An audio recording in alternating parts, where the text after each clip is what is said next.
మన ప్రభు మన రక్షకుడైన యేసు ప్రభువు వారి పేరిట ది లాస్ట్ అవర్ కడవరి గడియ బైబిల్ స్టడీ గ్రూప్ సభ్యులందరికీ ప్రత్యేకమైన వందనాలు శుభాలు తెలియజేస్తున్నానండి. దేవుని మహాకృపను బట్టి మరలా మీ యందు ఆయన ప్రత్యక్షతను బయలుపరచుటకును ప్రకటనను వివరించుటకును దేవుడిచ్చిన వినూతమైన కృపను బట్టి ఎంతగానో స్తుతిస్తూ ఇంకను మీ మధ్య ప్రకటనను ప్రత్యక్షపరచుటకు దైవ చిత్తము మీ యందు బయలుపరచబడుటకు ఆయన చూపిస్తున్న కృపను విశేషంగా మీ యందు బయలుపరచబడుతున్న ఆ ప్రకటనను బట్టి దేవుని ఎంతగానో స్తుతిస్తున్నాను. మీ ప్రార్థనల యందు కూడా జ్ఞాపకం చేసుకుంటున్నారు, కృప కలుగునట్లు అని దేవుని ఎంతగానో స్తుతిస్తున్నాను. మిమ్మల్ని బట్టి ఇంకొక మీరు అందరూ బలపరిచినట్లు ప్రార్థనలు ఉండాలని ప్రభు పేరిట మనవి చేస్తూ ప్రకటన గ్రంథము 4:2 వేయబడిన సింహాసనము. ఆ సింహాసనమునకు చేరుకునడానికి 6 మెట్లు. ఆ 6 మెట్లలో మొదటి మెట్టుగా మారు మనసు అనేది ఒక మెట్టుగాను, ఇదిగో ఒక పునాదిగాను, ఒక ముఖ్యమైన అంశముగాను లోతుగా ధ్యానిస్తున్నాము. ఎందుకు అనగా రేపు యేసు ప్రభుల వారు ప్రత్యక్షమయ్యే ఆ గడియలో ఇదిగో ఇక్కడికి ఎక్కిరమ్ము అని ఒక స్వరం సంఘం విన్న వెంటనే ఇదిగో చాలా మంది నీతిమంతులే రక్షించబడుట దుర్లభమైతే పాపులు భక్తిహీనులు ఎక్కడ నిలబడతారని దేవుని వాక్యం సెలవిస్తుంది. అనగా ఇదిగో రేపు నీతిమంతులే కానీ వీరు ఎత్తబడరు, వీరందరూ విడబడేవారు, వీరు ఆయన రాకడలో ఎత్తబడుట చాలా కష్టమని నేర్చుకున్నాం. ఆ గుంపులో మనం ఉండకుండానట్లు, ఆ గుంపు నుండి వేరే దేవుడు మనల్ని బలపరిచి నడిపించినట్లు ఈ బైబిల్ స్టడీ లోతుగా ధ్యానించటకు దేవుని ఆత్మ మనకు సహాయం చేస్తుంది. చూడండి, నిన్నటి దినాన్ని వరకు మనము 5 అంశాలు నేర్చుకుని ఉన్నామండి. ఈరోజు 6వ అంశంగా మత్తయి సువార్త 5వ అధ్యాయము 20వ వచనం చూడండి. యేసు ప్రభుల వారు అంటున్నారు, ఇదిగో శాస్త్రుల నీతి కంటేను పరిసయ్యుల నీతి కంటేను మీ నీతి అధికం కాని ఎడల మీరు పరలోక రాజ్యంలో ప్రవేశింపనేరని మీతో చెప్పుచున్నాను. Praise the Lord. చూడండి, యేసు ప్రభుల వారి బోధలో ఆయన చేసిన 3.5 సంవత్సర పరిచర్యలో ఇదిగో మనకు అర్థం కానివి చాలా విషయాలు ఉన్నాయి. అందులో ఇది ఒకటి. యేసు ప్రభుల వారు ఏమంటున్నారంటే ఇదిగో మీరు పరలోక రాజ్యంలో ఎత్తబడాలి అంటే, ఇదిగో చేర్చబడాలి అంటే, రాకడకు మీరు సిద్ధపడాలంటే మీలో ఉండాల్సిన ప్రాముఖ్యమైనది ఒక ఏంటి అని అంటే ఇదిగో శాస్త్రుల నీతి కంటేను పరిసయ్యుల నీతి కంటేను మీ నీతి అధికం కావాలి. మీరు అంటే వాళ్ళు నీతిమంతులుగా పిలువబడుతున్నప్పటికీ మీరు పరలోక రాజ్యంలో చేర్చబడాలంటే వారి నీతి కంటే మీ నీతి అధికం కావాలని ప్రభు ఖండితంగా చెప్తా ఉన్నాడు. Praise the Lord. చూడండి, పరిసయ్యులు శాస్త్రులు వీరు అంట నీతిమంతులు అని ఎలా పిలువబడుతున్నారు, ఎందుకు పిలువబడుతున్నారు అంటే మత్తయి సువార్త 18:13, మత్తయి సువార్త 23:23 ఏముందనంటే ఇదిగో వారంట ఇదిగో వారానికి 2 మార్లు ఉపవాసం చేస్తా ఉన్నారంట. రెండవదిగా ఇదిగో వారి సంపాదన అంతటిలో 10వ భాగము దేవునికి ఇస్తా ఉన్నారంట. మూడవదిగా వారు దీర్ఘ ప్రార్థనలు చేస్తూ ఉంటారంట. దీన్ని బట్టి వారు ఏమనుకుంటున్నారంటే ఇది శాస్త్రుల నీతి, ఇది శాస్త్రులకు ఇవ్వబడిన నీతి అని వారు పుదీనాలోను సోంపులోను జీలకర్రలోను ఏమిస్తున్నారంటే 10వ భాగం చెల్లిస్తున్నారు కదా. ఇది వారి నీతిగా భావిస్తూ ఉన్నారు. అంటే ఇప్పుడు ప్రభు ఏమంటున్నారు అంటే వారి నీతి కంటే మీ నీతి అధికం కావాలి. ఆమేన్. Praise the Lord. చూడండి, యేసు ప్రభుల వారు ఇదిగో వారి నీతి కంటే, ఎవరి నీతి? శాస్త్రుల పరిశీలన నీతి కంటే మీ నీతి అధికం కావాలని చెబుతూ ఇంకో చోటు ఇలా అంటున్నారు. ఏంటి అంటే ఇదిగో పరిసయ్యులు శాస్త్రులు అను పులిసిన పిండి అను బోధ గురించి జాగ్రత్తగా పడండి అని అంటున్నారు. చూడండి, వీరి నీతి కంటే మీ నీతి అధికం కావాలి అంటే దేవుడు చూపిస్తున్న అద్భుతమైన కృప కలిగిన మార్గం ఏంటంటే ఇదిగో వారు చేసినట్లు మీరు చెయ్యకుండా ఉంటే మీ నీతి అధికం అవుతుంది అని దాని అర్థం. అంటే వారి బోధ మీరు వినకుండా వారు ఏదైతే చెప్పారో అది మీరు చేయకుండా ఉన్నట్లయితే, వారు ఏదైతే చేశారో అది మనం చేయకుండా ఉన్నట్లయితే వారి నీతి కంటే మన నీతి అధికమయ్యే అవకాశం ఉందంట. చూడండి, మత్తయి సువార్త 23:8 వారంట ఇదిగో వారి గురించి రాయబడుతూ ఇలా రాయబడిందండి. దేవుని వాక్యం ఇలా సెలవిస్తుంది. వారంట విందులలో అగ్రస్థానములను, సమాజ మందిరములలో అగ్రపీఠములను కోరువారంట. చూడండి, వాళ్ళు ఎలాంటి వారి శాస్త్రులు అని అంటే వారి నీతి ఎట్లా బయలుపరుచుకుంటున్నారు అంటే, ఇదిగో మేము నీతిమంతులం కాబట్టి మాకు అగ్రపీఠములు కావాలి, ఇదిగో సమాజ మందిరంలో అగ్రస్థానము, విందులలో అగ్రస్థానం మాకు కావాలని వారు కోరుకుంటున్నారంట. చూడండి, యేసు అగ్రస్థానము, అగ్రపీఠం అంటే ఏంటంటే స్థానము, పీఠము అన్నా కదండి. పీఠము అనగా ప్రాముఖ్యమైన స్థలము అని, లేనట్లయితే ఒక ముందు స్థాయి అన్నట్లు, లేకపోతే ఒక గౌరవప్రదమైన స్థాయి అన్నట్లు. సింహాసనం, వేయబడిన సింహాసనం అంటే ఏమని నేర్చుకున్నామండి, ఇదిగో మొదటి స్థానము అన్నట్టు. అంటే వీరికి కూడా సమాజంలో మొదటి స్థానం ఇవ్వాలని కోరుకుంటున్న గుంపు అంట వీరు. చూడండి, యేసు ప్రభుల వారు తన పరిచర్యలో ఒకసారి విచిత్రమైన సంఘటన జరిగింది. ఒక తల్లి 2 కుమారులను తీసుకొచ్చి, అయ్యా ఇదిగో రేపు నీవు నీ రాజ్యంతో ప్రత్యక్షమైనప్పుడు, నీ రాజ్యంలో నీవు చేర్చబడినప్పుడు, ఇదిగో నా కుమారులలో ఒకడిని కుడివైపుగాను ఒకడిని ఎడవం వైపు నాకు కూర్చోబెట్టుకోయ్యా, ఒక అగ్రస్థానము నా కుమారులకి ఇవ్వయ్యా అని అంటది. అప్పుడు యేసు ప్రభుల వారు అన్న మాట ఏంటంటే, ఇదిగో నేను పొందబోయే బాప్తిసమైనను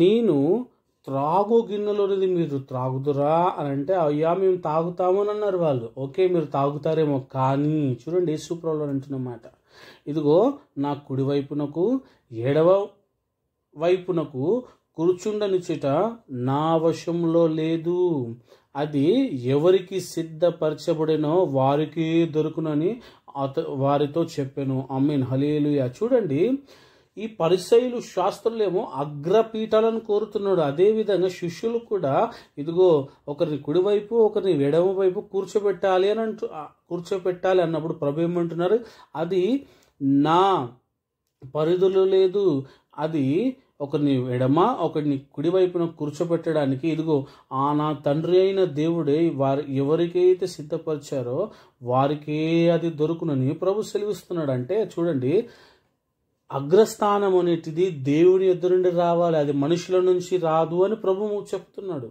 అది దేవుని చిత్తానుసారమైనది, అది దేవుని సంకల్పంలో నుండి వచ్చింది అని.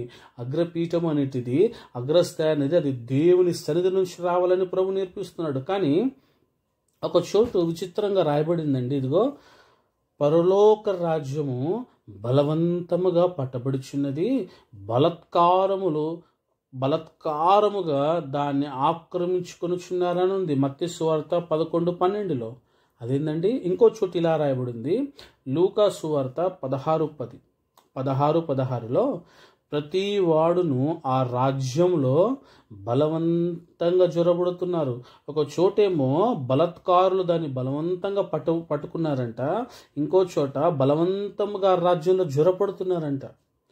అదేంటండి, పరలోక రాజ్యంలో బలత్కారులు జొరపడడం ఏంటి, బలవంతంగా జొరబడడం ఏంటి, బలవంతంగా రావడం ఏంటి దాని అర్థం అనే ప్రభుని మనం వేడుకుంటే ఆత్మ ద్వారా నేను చెప్తున్న మాట ఏంటంటే, ఇదిగో దేవుని కొంతమంది అంటే యేసు ప్రభుల వారి దగ్గరకు వచ్చి, అయ్యా నీ రాజ్యము ఎప్పుడు ప్రత్యక్షమవుతుంది మా దగ్గరలో అంటే, ఎప్పుడు నీ రాజ్యం వస్తుంది అన్నట్లు యేసు ప్రభువులను అడిగారు. ఆ ప్రశ్నకి యేసు ప్రభుల వారు అంటున్న మాట ఏంటంటే, లూకా సువార్త 17:21, దేవుని రాజ్యము ప్రత్యక్షముగా రాదు, అది మీ మధ్యనే ఉన్నది అని మాట్లాడుతున్నాడు. ఆమెన్.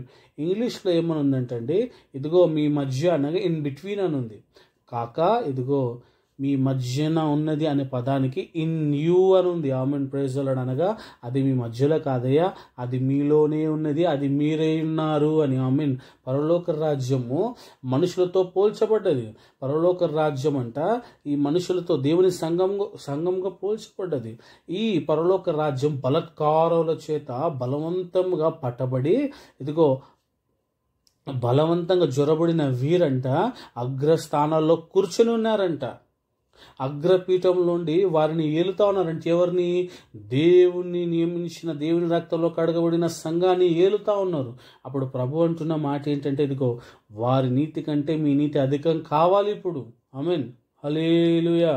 ఎలా అధికమవుతుంది, ఇదిగో వీరు ఎలా బలాత్కారంగా జొరబడ్డారు, ఎలా బలవంతంగా పరలోక రాజ్యాన్ని అగ్రపీఠ స్థానం పొందుకున్నారంటే రికమెండేషన్స్. ఇదిగో మా తండ్రి పాస్టర్ అనో ఇతడు పాస్టర్ అవ్వడం, లేనట్లయితే ఇదిగో డబ్బులు ఇచ్చి డిగ్రీ సర్టిఫికెట్లు కొనడం, ఇదిగో బైబిల్ స్టడీ అని బైబిల్ ట్రైనింగ్ అని వెళ్ళేసి 3 నెలలు 6 నెలల సంవత్సరం డాక్టరేట్ సర్టిఫికెట్ తెచ్చుకొని ఇదిగో సంఘ కాపరిగా నిలబడి ఇదిగో పలానా సంఘానికి జీతగాడిగా ఉంటున్నారు. వీళ్ళందరూ ఏంటంటే వీరు దేవుని చేత నియమించబడిన వారు కాదు, ఇదిగో దేవుని చేత పంపబడిన వారు కాదు, ఇది దేవుడు సిద్ధపరిచింది కాదు అండి.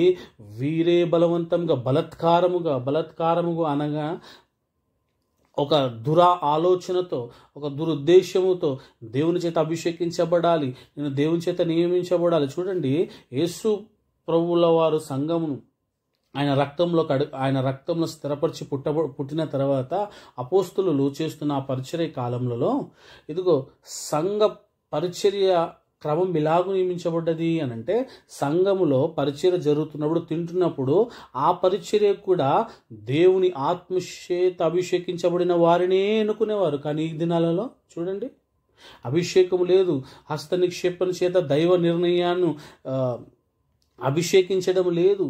ఎలా ఉందండి, సర్టిఫికెట్ ఆర్డినేషన్ చేస్తున్నారు, సర్టిఫికెట్తో పరలోక రాజ్యాన్ని బలవంతంగా ఏలుతున్నారు. దేవుడు నియమించిన నీతి అది కాదు. చూడండి, అగ్రపీఠంలో దేవుడిచ్చేటివంట. దేవుడు ఎలా ఇస్తాడు అగ్రపీఠాలని? చూడండి, ఆ స్థానాన్ని ఎలా ఇస్తాడంటే యేసు ప్రభువారు పరిచర్యలో చూడండి, మత్తయి సువార్త 19:27 పేతురు అంటాడు, అయ్యా మేము సమస్తమును విడిచిపెట్టి మేము వెంబడించితిమి అని యేసుప్రభు అడుగుతారు. మాకేమై ఉన్నదంటే యేసుప్రభు అంటే, ఇదిగో మీరు సమస్తాన్ని విడిచిపెట్టారు కదా నా కొరకు, ఇదిగో మీరు విడిచిపెట్టినందుకు ఇదిగో పరలోక రాజ్యంలో మీకు అగ్రస్థానము సింహాసనము వేయబడుతుంది, మీరు నాతో కూడా ఏలుతారు. ఆమేన్, హల్లెలూయా. అగ్రపీఠం ఎవరికండి? సింహాసనం ఎవరికండి? విడిచిపెట్టిన వారికి, యేసు ప్రభు కోసం సమస్తం విడిచిపెట్టిన వారికి. రెండవది లూకా సువార్త 22:28 ఇదిగో అగ్రపీఠము సింహాసనం ఎవరికంటే తెలుసా అండి? ఇదిగో నా శోధనలో నాతో కూడా నిలిచిన వారు మీరే కనుక నాతో కూడా మీరు సింహాసనం కూర్చుండి ఏలుతారు. ఆమేన్, హల్లెలూయా.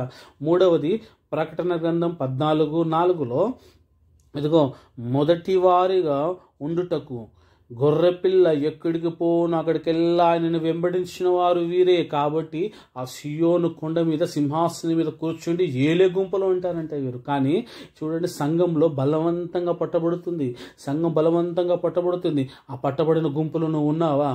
అలాంటి అనుభవంలో మీరు ఉన్నారైతే దేవుని మహాకృప సెలవిస్తుందిగో సర్వసత్వంలోనికి మీరు రావాలి. ఆ బంధించబడిన అనుభవం నుంచి మీరు బయటకు వచ్చేసి ఇదిగో యేసు ప్రభు మన కొరకు నియమించబడిన సింహాసనానికి చేరుకోవడానికి సమస్త విడిచిపెట్టిన వారిగా, ఆయన శోధనల్లో కూడా ఆయనతో నిలిచిన వారిగా, ఆయన ఎక్కడికి వెళ్తే అక్కడికి మనం ఎల్లువారుగా ఉండలాగున దేవుడు మన కృప కలుగునట్లు, కృప ఇచ్చినట్లు, బలపరిచినట్లు మీకు ప్రార్థన చేస్తాను. ఆశ కలిగిన వారికి ప్రార్థన. పరిశుద్ధ మహోన్నతుడ, సర్వోన్నతుడ, మీకు స్తోత్రం నా తండ్రి, మీకు స్తోత్రం. అవును నా ప్రభు అని వ్రాణయించినప్పుడు మీ ఎత్తబడిలో నేను ఎదుర్కొనే గుంపుల ఉండుటకు సాయం చేయండి. ఇదిగో నా తండ్రి, మీరు మా కొరకు నియమింపబడిన సిద్ధపరచబడిన ప్రతిదీ మేము మీ సంకల్పం ఉండునట్లు, మీ సంకల్పంలో మా కొరకు మీరు ఏమి నిర్ణయించినారో ఆ నిర్ణయించిన ప్రతిదీ నాయన మేము అంగీకారంగా విధేయతగా దాన్ని స్వీకరించుటకు సాయం చేయండి. ఇదిగో సిద్ధపరచబడి ఉన్నావో అవి మా కనులకు తెలియదు, అవి ఆశ్చర్యకరంగా ఉన్నాయి నా తండ్రి. మా మనోనేత్రాన్ని వెలిగించండి, మా హృదయాలు నీ వైపు త్రిప్పమని ప్రార్థన చేస్తున్నాను. వింటున్న ప్రతి ఒక్కరు రాకొళ్ళు ఎత్తబడే కృప దయచేయమని మీకే అప్పగించుకుంటూ నజరేయుడని యేసు అతి పరిశుద్ధ పేరిట ప్రార్థిస్తూ అడిగి వేడుకొని పొందినాం పరమ తండ్రి. Amen. God bless you all.